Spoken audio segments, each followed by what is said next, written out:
Est-ce qu'avant de commencer, tu peux juste nous présenter les outils de base Ouais, bah complètement, ouais. Qu'est-ce que j'ai dans ma sacoche? Bah tu vois, j'ai une paire de piges, de règles. J'ai un compas, ça c'est absolument nécessaire pour faire des parallèles, des perpendiculaires.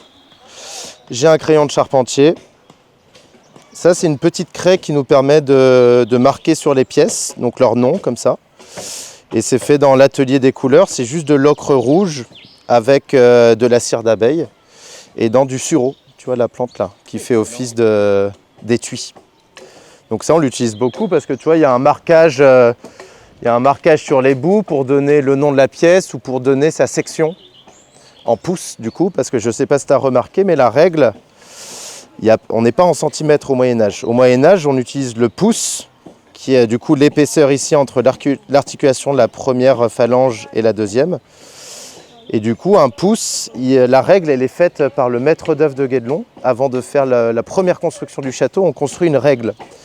Et donc c'est pris par rapport à son pouce à lui, au pouce de l'architecte. Et du coup, un pouce représente 2,5 cm en fonction du doigt du maître d'œuvre. Donc nous, pour simplifier, on a pris strictement 2,5 cm. Et un pied est composé de 12 pouces. Alors pourquoi ce chiffre 12, il revient beaucoup? C'est qu'il est très utilisé par rapport au centimètre où c'est par des dizaines. En gros, l'explication la plus simple, c'est que c'est beaucoup plus facile de couper une pizza en 12 qu'en 10. Il n'y a plus de chiffre entier en fait divisible avec le chiffre 12 qu'avec le chiffre 10.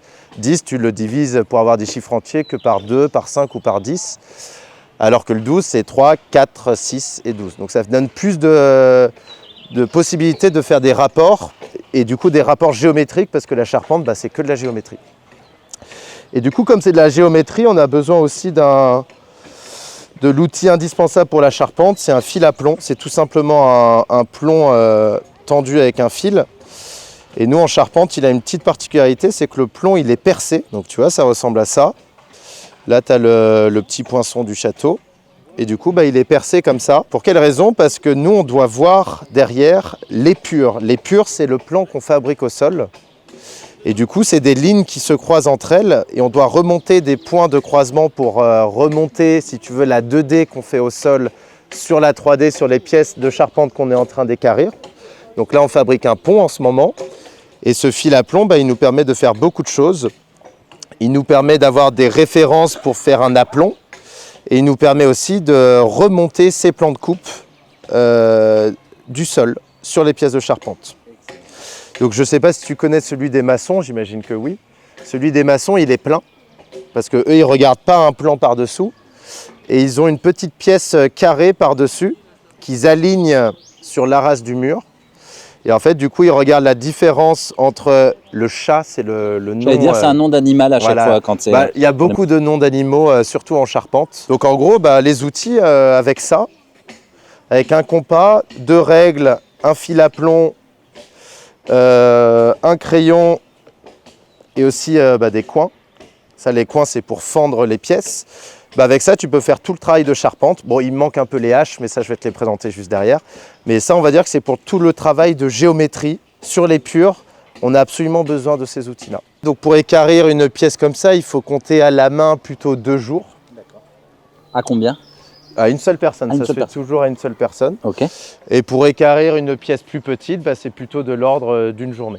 Donc en fait, plus on arrive vers la fin de l'équarrissage, on travaille face par face, plus on a besoin d'outils très précis et très tranchants. Et ça peut être assez dangereux. Donc c'est pour ça qu'on a des protections quand on travaille sur les tibias, pour éviter justement l'accident. Donc après, par exemple, on peut enlever... il y a une petite chenille sur la hache, là. On peut dégrossir la matière jusqu'au trait avec une hachette. Donc celle-là, elle est fabriquée sur le site. Celle-là, elle a été fabriquée cette année. Donc là, tu as la marque du château, un peu comme sur mon fil à plomb. Et de part et d'autre, tu as 2 symboles. Là, tu as une feuille et là, tu as une étoile. Ça, c'est la marque de tâcheron des forgerons qui ont fait cette hache. Okay. C'est important, ça, à l'époque, ils marquaient aussi? Alors ouais, en fait, il y a plusieurs métiers qui sont dits des métiers tâcherons. C'est-à-dire qu'ils sont payés à la tâche, donc à la pièce. Donc les forgerons, typiquement, ils sont payés à la hache. Et c'est pareil pour les tailleurs de pierre. Les tailleurs de pierre, ils sont payés à la pierre. Donc c'est pour ça qu'il y a leur symbole qui est sculpté sur chaque pièce. Parce que derrière, il y a un intérêt économique. Et nous, la charpente, c'est différent. Nous, on était a priori au Moyen-Âge payés à l'ouvrage. Donc nous, on est vraiment un travail d'équipe et on est payé quand l'ouvrage est terminé. Donc on ne signe pas nos pièces traditionnellement. Par contre, on met des marques pour faciliter le levage de la charpente. Gauche, droite, le nom des pièces, etc. Mais je ne vais jamais écrire dessus François a fait cette pièce. Et après, pour terminer l'équarrissage des pièces, on utilise la doloire. Donc la doloire, c'est une hache très spécifique qui permet justement de faire une finition bien plate et bien précise. Donc c'est une hache en fait qui a un grand fil pour pouvoir travailler sur une surface assez grande.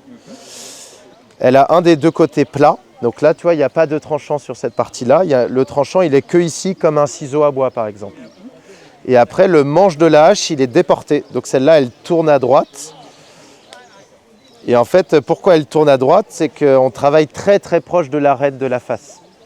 Et en fait, si le manche, il est dans la prolongation du tranchant, et vu que l'outil est plutôt lourd, là il pèse 2,6 kg, vu qu'il est plutôt lourd, ma main gauche, il se porte à deux mains, ma main gauche se taperait constamment sur l'arête de la pièce. Donc tu vois, on est très proche comme ça de la face de la pièce. Et en fait, on vient juste redresser comme ça pour avoir une finition très très plate.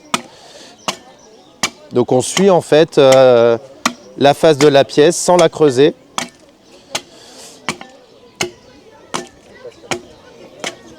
Et alors ça pousse vers l'extérieur plutôt, alors vu la forme, non? Mais en fait, la fibre, naturellement, elle va plutôt vers l'extérieur, excepté lorsqu'il y a un nœud. Quand il y a un nœud, là, on dit que la fibre, elle plonge vers le cœur.